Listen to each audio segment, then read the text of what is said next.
I was staring at my coffee maker when the doorbell rang for the third time in 5 minutes, and I knew exactly who was on the other side before I even opened it. Standing on my front porch in Ridgefield, Connecticut, clutching a leather-bound binder to her chest like it was the Holy Grail itself, was Patricia Henderson, the HOA president of Meadowbrook Estates. Her face was already twisted into that expression of righteous indignation that I had come to recognize over the past year since moving into this neighborhood. The morning sun caught the highlights in her perfectly styled blonde hair, and her designer athleisure outfit probably cost more than my monthly mortgage payment. "Mr. Edwards," she said, her voice sharp enough to cut glass, "we need to discuss the monstrosity you have installed on your property." I took a long sip of my coffee, buying myself a few seconds. "My name is Grant Edwards, and I am a paramedic with the Ridgefield Fire Department." I had just gotten off a 48-hour shift and was looking forward to maybe sleeping for 12 hours straight, but apparently that was not happening today. "Good morning to you too, Patricia. What seems to be the problem?" She thrust a manicured finger toward the side of my house, where my brand-new 500-gallon propane tank sat on a concrete pad. That hideous industrial tank is a violation of our community standards. Section 12, Paragraph 4 of the HOA guidelines clearly states that all utility installations must be screened from view and cannot exceed residential aesthetic standards. I rubbed my eyes. "Patricia, it is 7 in the morning. Violations do not adhere to business hours, Mr. Edwards." The thing about Meadowbrook Estates is that it started as a luxury development about 15 years ago, but the builder went bankrupt halfway through construction. The remaining lots got sold off piecemeal, and the neighborhood became this weird mix of original McMansions and newer, more modest homes like mine. Patricia lived in one of the original houses, a massive colonial with columns that made it look like a miniature plantation house, and she took her position as HOA president with the seriousness of someone running a small nation. "Look," I said, trying to keep my voice level, "that tank is not just for my house. It is connected to a backup system that feeds the fire station on Danbury Road. The department installed it as part of our emergency preparedness infrastructure. We needed a reliable propane source in case the natural gas lines go down during a disaster." Patricia's expression did not change. "I am sure that is a very compelling story, but it does not change the fact that you are in violation of community standards.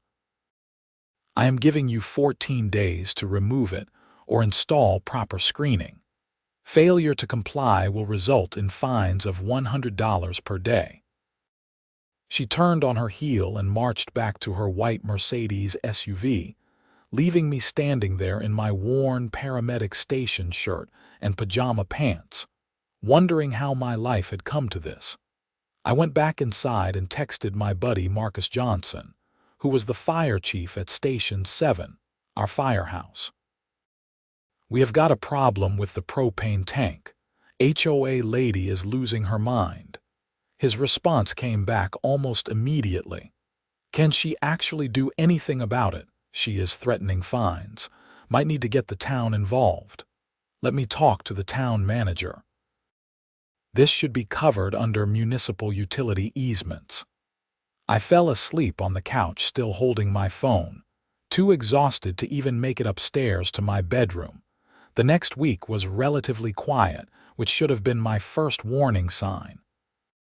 Patricia Henderson was not the type to back down from a fight, and silence from her usually meant she was planning something bigger.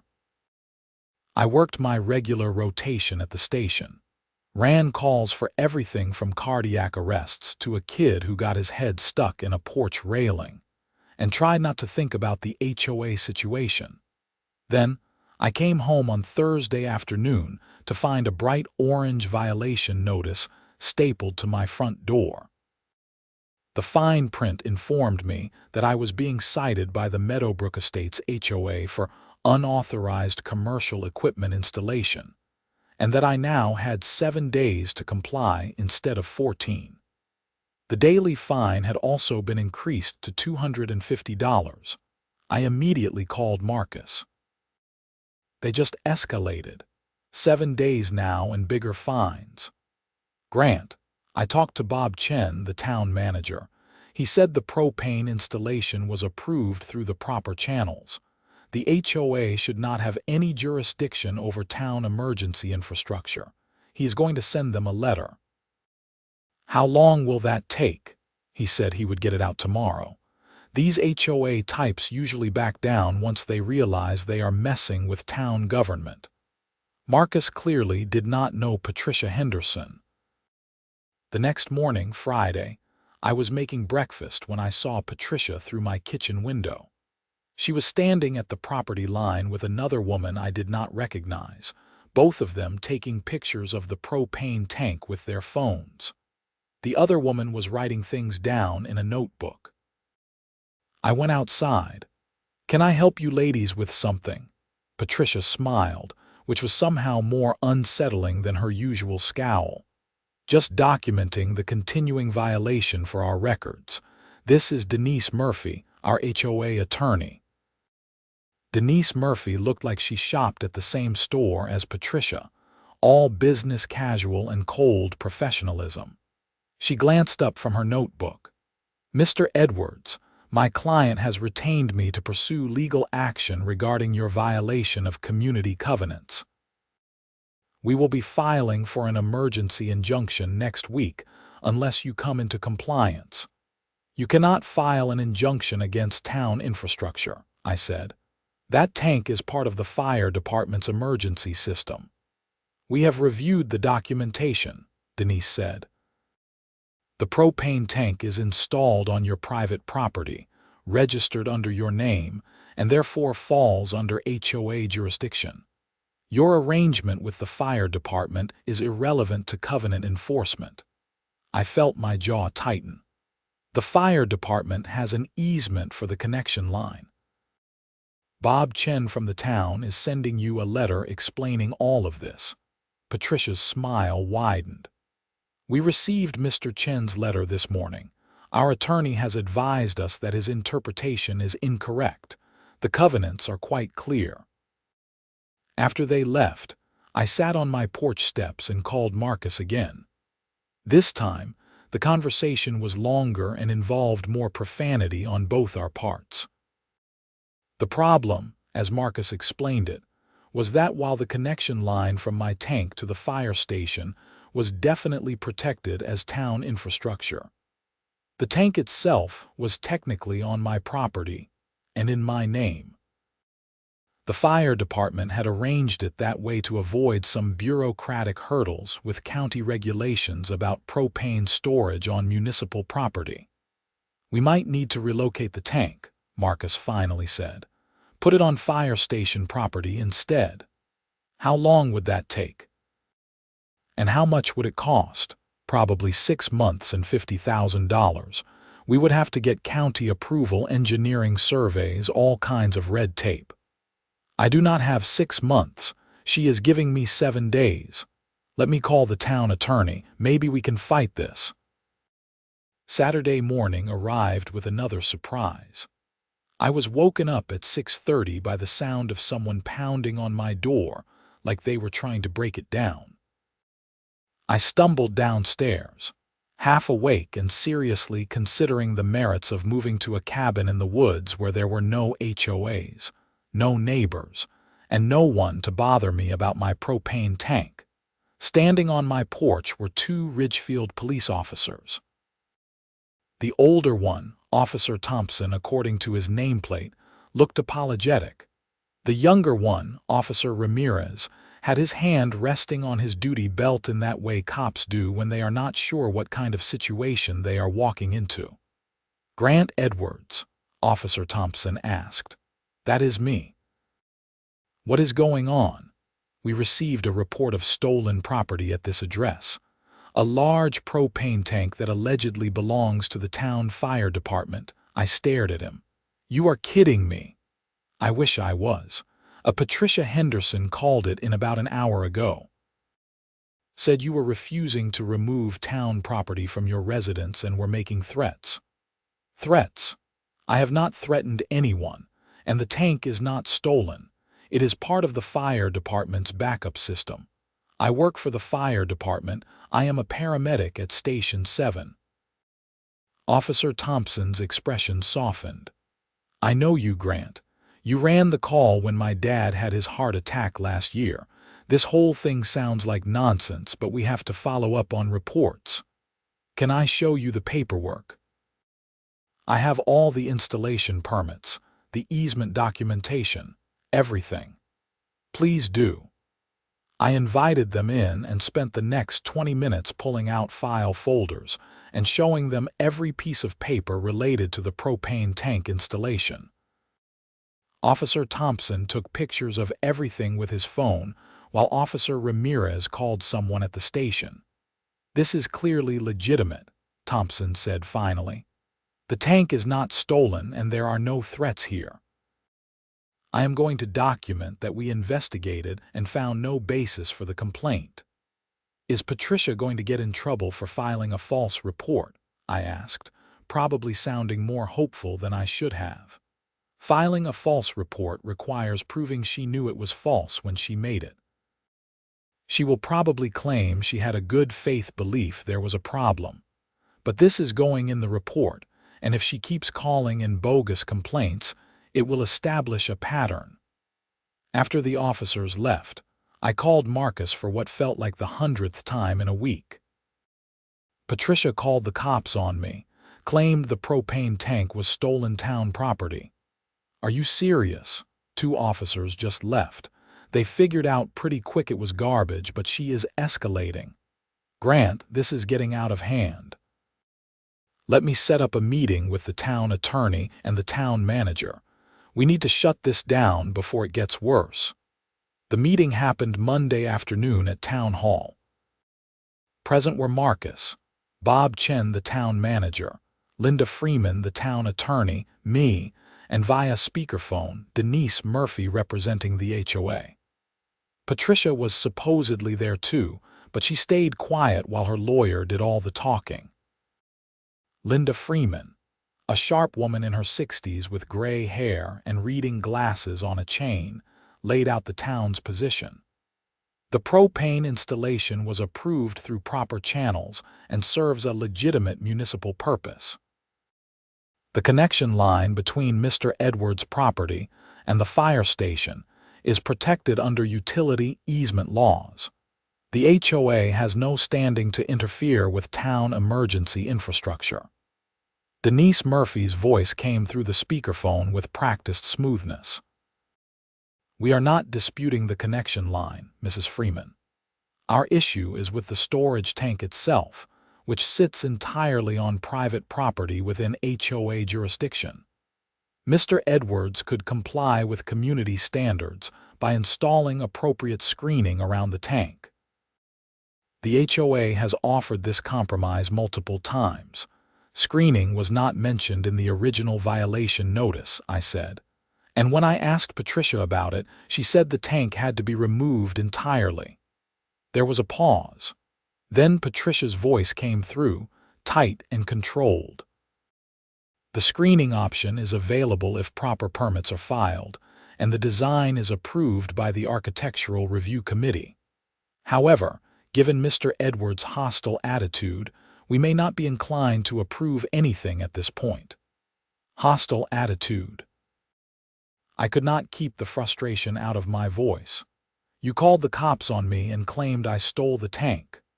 Gentlemen, ladies, Bob Chen interrupted. Let us keep this professional. Mrs. Murphy, what exactly would satisfy the HOA in this situation? Complete compliance with community covenants. Either remove the tank or install approved screening within the 7-day deadline.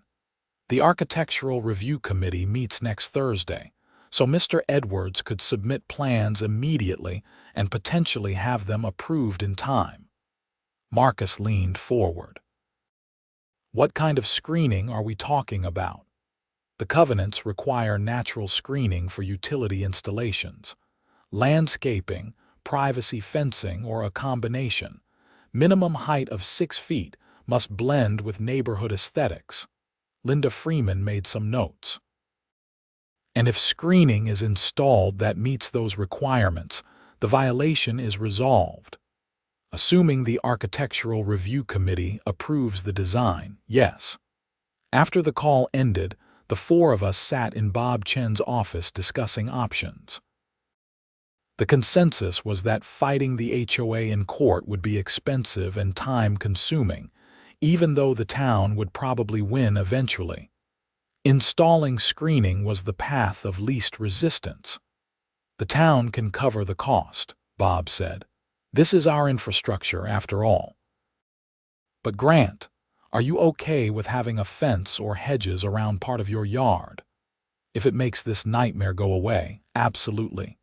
Linda Freeman looked skeptical. In my experience, HOA disputes rarely end with the first resolution. Patricia Henderson has a reputation. This has happened before with other homeowners in Meadowbrook Estates.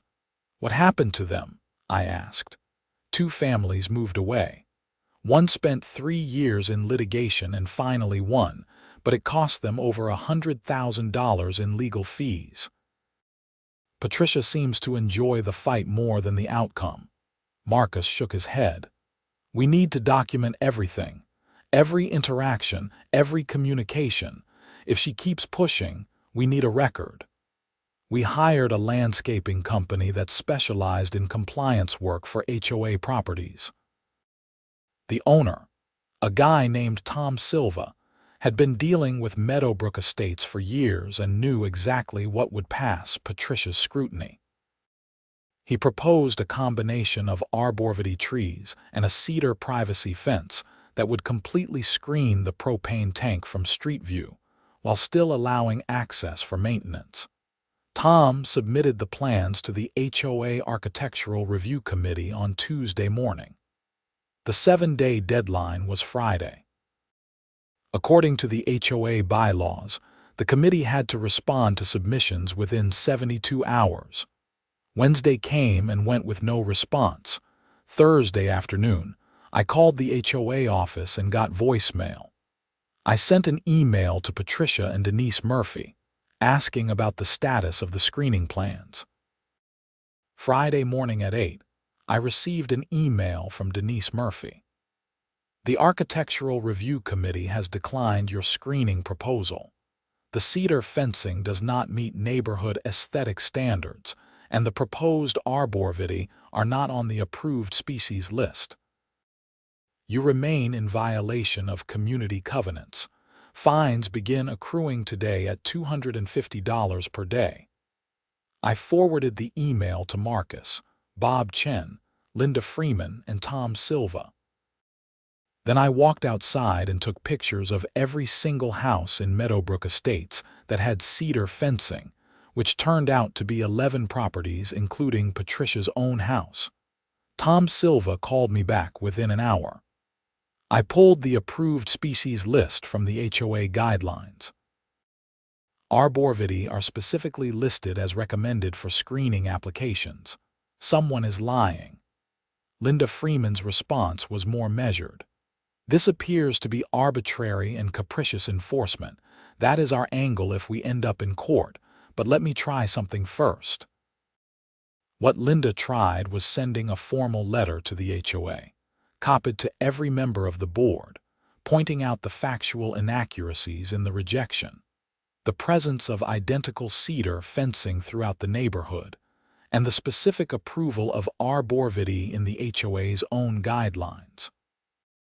She concluded with a statement that the town would consider the screening plans approved by default if the HOA did not provide a legitimate basis for rejection within 24 hours. That letter apparently lit a fire under someone, because Saturday morning I got a call from a man named Richard Paulson, who introduced himself as the vice president of the HOA board. Mr. Edwards, I want to apologize for how this situation has been handled. Several board members were not aware of the extent of Patricia's actions until we received the town attorney's letter yesterday. We are calling an emergency board meeting tomorrow to address this. I appreciate that, Mr. Paulson. To be clear, I just want to comply with reasonable requirements and move on with my life. Understood. Between you and me, Patricia has been increasingly difficult over the past year. This propane tank issue is not the first time she has pursued enforcement actions that the rest of the board did not authorize. The emergency board meeting happened Sunday afternoon at the Meadowbrook Estates clubhouse. I was not invited, but Richard Paulson called me afterward and gave me the summary. The board had voted to approve the screening plans over Patricia's objection. They had also voted to waive all fines related to the propane tank issue. And in a move that surprised everyone, they had passed a motion of no confidence in Patricia's leadership and called for a special election to replace her as president. She did not take it well, Richard said, with what sounded like considerable understatement. But the board is tired of her creating legal liability for the HOA. The town attorney's letter made it clear we were on shaky ground. Tom Silva and his crew installed the screening over the next 3 days. The arborvitae went in first, 8-foot specimens that immediately blocked most of the view of the propane tank. Then they built a beautiful cedar fence with a gate for maintenance access. The whole installation looked professional and honestly improved the appearance of my yard. I thought that was the end of it. I really did. Then Tuesday evening, exactly 1 week after the screening was completed, I came home from my shift to find my fence kicked in. Not just damaged, but systematically destroyed. Someone had gone down the line and kicked or hit each fence post until the whole thing collapsed. The arborvitae were still standing, but several had been pushed over at angles. I called the police immediately. Officer Thompson responded again, along with Officer Ramirez and a detective named Sarah Martinez. They took photos, measurements, and statements. I showed them the timeline of events with Patricia and the HOA. Any security cameras? Detective Martinez asked. No. I have been meaning to install some, but I have not gotten around to it yet. What about neighbors? I looked around. My house was on a corner lot, which was why it had been selected for the propane tank installation in the first place. The nearest neighbor with a view of my side yard was 3 houses down. We walked over and knocked on their door. An elderly couple named Frank and Ellen Garrison answered. Ellen's face lit up when she saw me. Grant, we heard about all the trouble Patricia has been giving you. Frank and I think it is ridiculous. Did you happen to see or hear anything unusual yesterday evening or overnight? Someone destroyed the new fence around my propane tank. Frank's expression darkened. We did not see it happen, but Ellen took our dog for a walk around 8 last night and saw Patricia's car parked on the street near your house. Thought it was odd since she lives on the other side of the development. Detective Martinez perked up. You are sure it was her car? White Mercedes SUV with the Meadowbrook Estates board member sticker in the window, Ellen said. There are only 2 in the neighborhood and the other belongs to Richard Paulson. His has a dent in the bumper. This one was pristine. The detective made notes. What time was this? About 8, maybe 8:15. I remember because our show starts at 8:30 and I wanted to be back in time.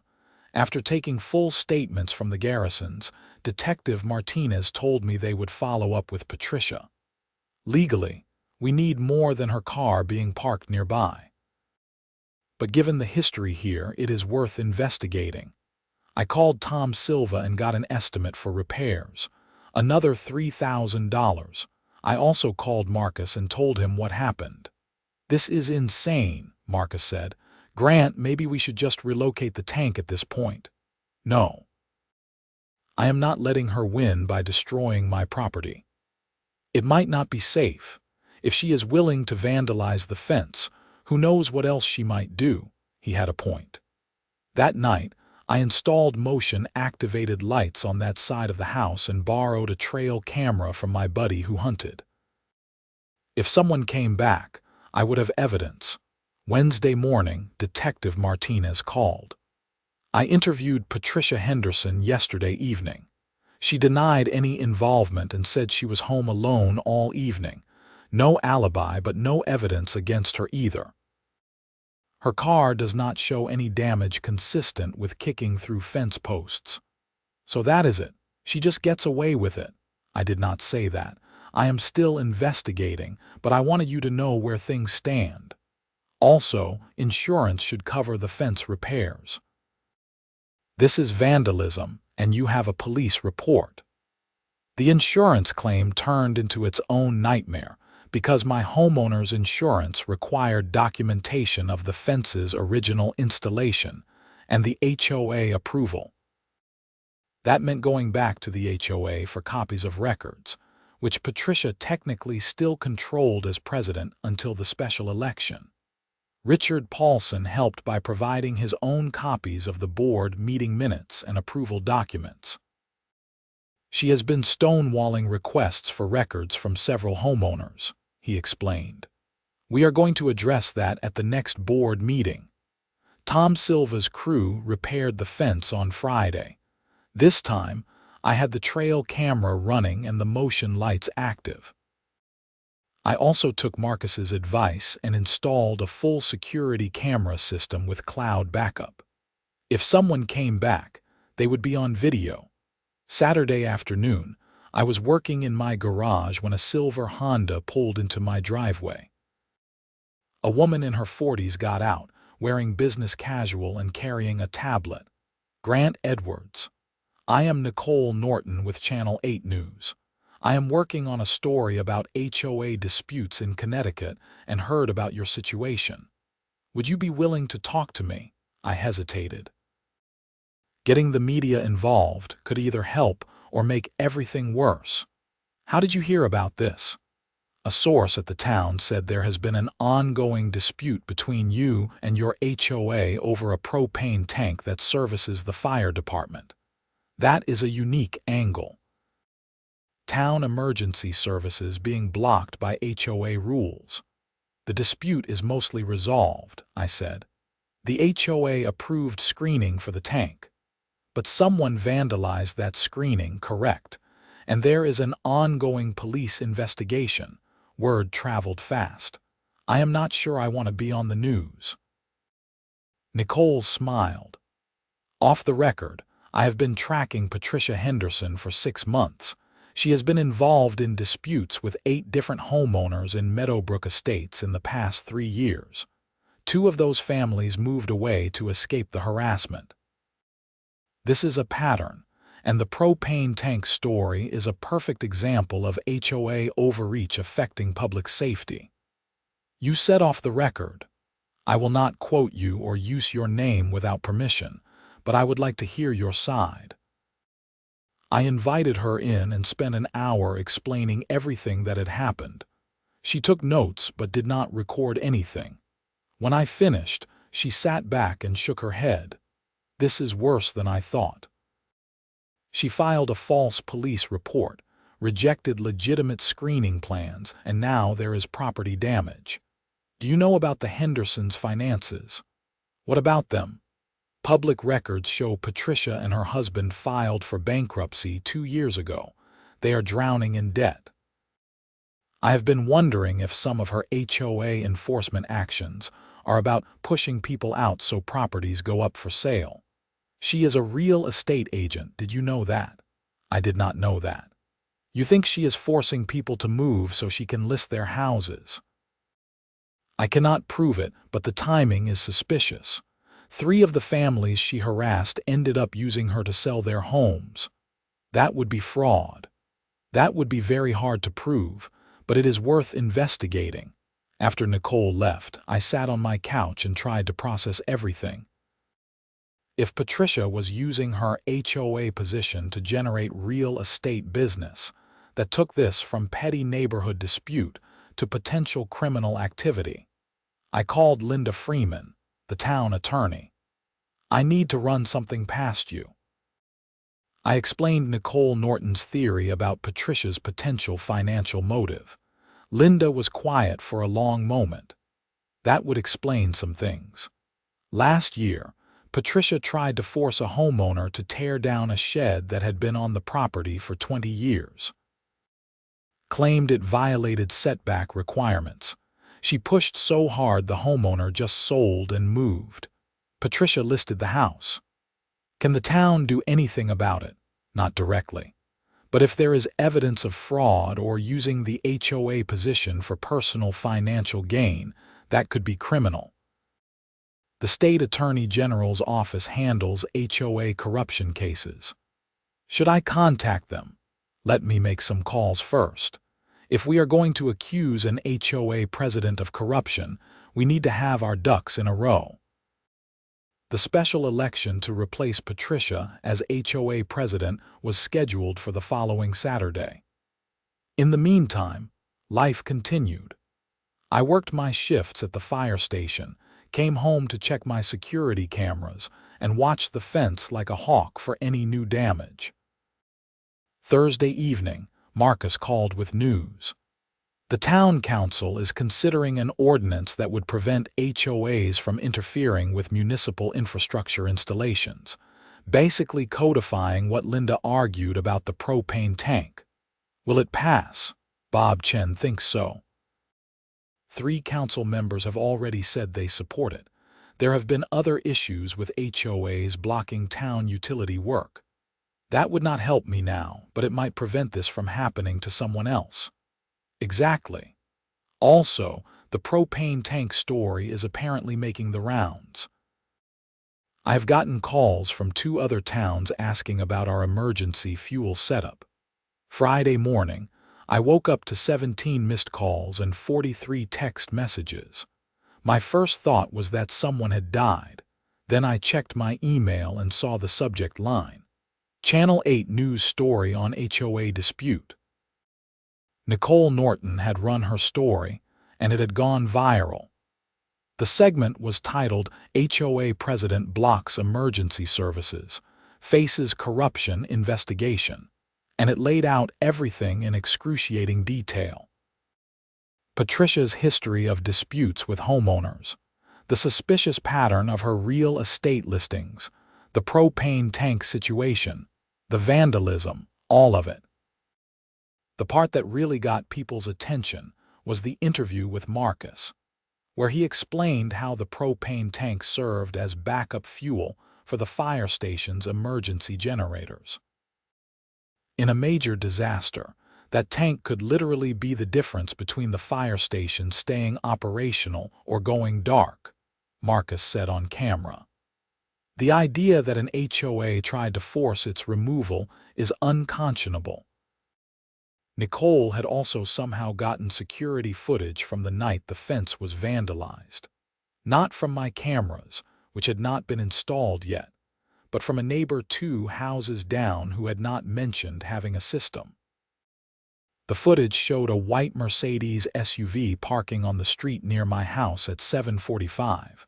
A figure in dark clothes got out and walked toward my fence, staying in the shadows. 20 minutes later, the same figure returned to the car and drove away. The license plate was clearly visible. Patricia's car, my phone rang again. "Detective Martinez. Grant, have you seen the news? Just watched it. Where did that security footage come from? The homeowner at 247 Maple Street contacted us after your fence was vandalized. He had been out of town when it happened and did not realize his cameras might have caught something until he reviewed the footage. He called us yesterday. Can you arrest Patricia now? Already have a warrant. We are picking her up this morning." Things moved fast after that. Patricia was arrested and charged with criminal mischief, and filing a false police report. The HOA board immediately suspended her pending resolution of the criminal case. The special election was postponed since she was no longer president anyway. But the real earthquake came 3 days later, when the Connecticut Attorney General's office announced an investigation into HOA corruption across the state, with Meadowbrook Estates as the primary focus. Turned out Nicole Norton had been gathering evidence for months and had shared everything with the AG's office before running her story. The AG's investigators found that, over the past 3 years, Patricia had initiated enforcement actions against 14 homeowners. 9 of those homeowners ended up selling their properties. Patricia had listed 7 of those 9 homes and made over $300,000 in commissions. The pattern was clear and damning. More charges followed: fraud, abuse of office, conspiracy to commit real estate fraud. Patricia's real estate license was suspended pending the outcome of the criminal case. The HOA board, meanwhile, went into damage control mode. Richard Paulson took over as interim president and immediately implemented reforms. All enforcement actions were suspended pending review. Any homeowner who had been fined in the past 3 years could apply for a refund. The Architectural Review Committee was expanded from 3 members to 7, with clear written standards for approvals. I attended the first board meeting after Patricia's arrest. 23 homeowners showed up, which Richard said was a record. People wanted to know how this had been allowed to happen and what would prevent it from happening again. The simple answer is we were not paying attention, Richard said. Patricia ran the HOA like her personal fiefdom, and the rest of the board let her because it was easier than fighting. That changes now. We are implementing oversight procedures and term limits. No one will have this kind of unchecked power again. One homeowner stood up, a young woman named Jennifer who lived on Willow Court. Patricia tried to fine me $5,000 last year because my mailbox was the wrong shade of black. She claimed it violated the approved color palette. I had to repaint it 3 times before she accepted it. Can I get that money back? File an appeal, Richard said. We will review every enforcement action from the past 3 years. If it was arbitrary or inconsistent with the guidelines, we will refund the fines. I raised my hand. What about the families who moved away because of harassment? They cannot get their homes back. The room went quiet. Richard nodded slowly. You are right, and I do not have a good answer for that. The best we can do is make sure it does not happen again and cooperate fully with the AG's investigation. If Patricia profited from abuse of her position, she needs to be held accountable. The trial happened 6 months later. Patricia pleaded not guilty to all charges, and her attorney argued that HOA enforcement actions were protected under covenant law. The AG's prosecutors systematically dismantled that defense by showing the pattern of selective enforcement, the financial motive, and the clear coordination between HOA actions and real estate listings. The jury deliberated for 8 hours and came back with guilty verdicts on 14 counts of fraud and abuse of office. Patricia was sentenced to 3 years in prison and ordered to pay restitution to the affected homeowners, totaling over $400,000. Her husband filed for divorce while she was awaiting sentencing. The whole situation changed Meadowbrook Estates. The HOA became more transparent and homeowner-friendly. Term limits for board members passed with 90% support. The Architectural Review Committee published clear standards and committed to reviewing all submissions within 7 days. I kept the propane tank, of course. The screening that Tom Silva installed still looks great, and the arborvitae have grown another foot. Station 7 ran a test of the backup fuel system last month, and everything worked perfectly. Marcus said that in a major emergency, that tank could keep the station running for 72 hours. Nicole Norton won an award for her investigative reporting on HOA corruption. The story she started with my propane tank expanded into a whole series about abuse of power in homeowner associations across Connecticut. The state legislature ended up passing new laws requiring HOA transparency and limiting enforcement powers. I installed a whole security system with cameras covering every angle of my property. Not because I am worried about another Patricia, but because the experience taught me the value of documentation. If something happens, I want evidence. The town council passed that ordinance Marcus mentioned, codifying protections for municipal infrastructure from HOA interference. It is called the Emergency Services Protection Act, and while it is a bit late to help me, it will prevent future fights when the fire department or police need to install equipment in HOA neighborhoods. Life has been quiet since then. I work my shifts, come home to a peaceful house, and occasionally wave at Richard Paulson when we both happen to be checking our mail at the same time. The neighborhood feels different now. People are friendlier, less worried about getting a violation notice for some microscopic infraction. Last week, I was pumping gas at the station on Main Street when a woman approached me. It took me a second to recognize Jennifer, the homeowner who had been fined over her mailbox color. "I just wanted to say thank you," she said, "for standing up to Patricia. A lot of us wanted to fight back, but we did not know how. You showing that it was possible made all the difference." "I had help," I said. "The town, the fire department, the lawyer. I could not have done it alone. But you started it. You could have just paid the fines or removed the tank. Instead, you stood your ground." After she left, I thought about what she said. The thing is, I did not feel like I had done anything heroic or even particularly brave. I just refused to be bullied into doing something unreasonable. The propane tank served a legitimate purpose. I had followed all the proper procedures, and Patricia's demands were arbitrary. But standing up to bullies matters, even when they are wearing business casual and wielding HOA covenants instead of anything overtly threatening. Power unchecked becomes abuse, whether it is a police force without oversight or an HOA president without accountability. The propane tank sits behind its cedar fence and arborvitae screen, connected by underground lines to Station 7 emergency generators. Most people do not even know it is there. But I know, and so do Marcus and the rest of the fire department. When we run drills and test the backup systems, I feel a quiet satisfaction knowing that my willingness to fight a petty tyrant over a propane tank ended up protecting not just my property rights, but the safety infrastructure of the whole community. Patricia Henderson is currently serving her sentence at York Correctional Institution in Niantic. I do not think about her much anymore. Sometimes I wonder if she understands why what she did was wrong, or if she still sees herself as the victim of some conspiracy. Probably the latter, if I am being honest.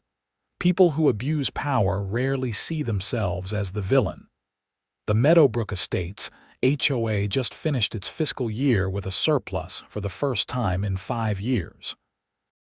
Turns out when you are not spending tens of thousands of dollars on petty enforcement actions and legal fees to defend those actions, an HOA can actually do useful things like maintain common areas and organize neighborhood events. They threw a block party last month. I actually went, which surprised me. Met a bunch of neighbors I had never talked to before. Several of them thanked me for dealing with Patricia. A couple asked technical questions about propane systems, which led to a surprisingly interesting conversation about alternative energy and emergency preparedness. Marcus showed up with his wife and kids. We grilled burgers and talked about anything except HOAs, propane tanks, and work. It was nice. Normal. The kind of neighborhood experience I had hoped for when I bought the house. As I stood there with a beer in my hand, watching kids run around and neighbors chat, I realized that this was what Patricia had been fighting against, whether she knew it or not. Community is not about enforcing conformity or wielding petty power. It is about people living their lives, respecting each other's space, and coming together when it matters. The propane tank incident taught me that standing up to unreasonable authority is worth the hassle, even when it feels easier to just give in. It taught me that institutions, even small ones like HOAs, need oversight and accountability. And it taught me that most people, when given the choice, will choose fairness over tyranny. My shift rotation has me working this weekend, which means I will be at Station 7 when they run the monthly test of the backup generators. I always volunteer to be there for those tests now. When the generators kick on, and the propane flows through the lines from my property to the station, I feel connected to something bigger than myself. That tank, the one Patricia tried so hard to remove, represents more than emergency fuel. It represents the principle that some things are more important than aesthetic uniformity. That safety infrastructure matters more than HOA covenants. That community good supersedes individual petness. I am Grant Edwards, a paramedic who bought a house in an HOA neighborhood and ended up dismantling a corrupt system because I refused to back down over a propane tank. If you had told me a year ago that this would be my story, I would not have believed you. But here we are. The propane tank is still there, screened behind its fence and trees, quietly serving its purpose. And I am still here too, living my life, doing my job, and occasionally checking my security cameras out of habit more than necessity. Some stories do not have dramatic endings. The good guys won, the bad guy went to jail, and life went back to normal. But normal is pretty good when you have fought to protect it. Normal is worth defending. The sun is setting as I write this, painting the sky orange and pink. My coffee has gone cold, but I do not mind. Tomorrow I will go to work, run whatever calls come in, and do my part to keep this community safe. The propane tank will be there when I get back, doing its job quietly and efficiently, just like it was designed to do, and that really is the whole point. Things should work the way they are supposed to work. People should be able to live their lives without arbitrary harassment. Communities should support each other instead of tearing each other down. These are not complicated principles, but defending them sometimes requires standing up and saying no to those who would abuse their power. I would do it all again if I had to, but I really hope I do not have to.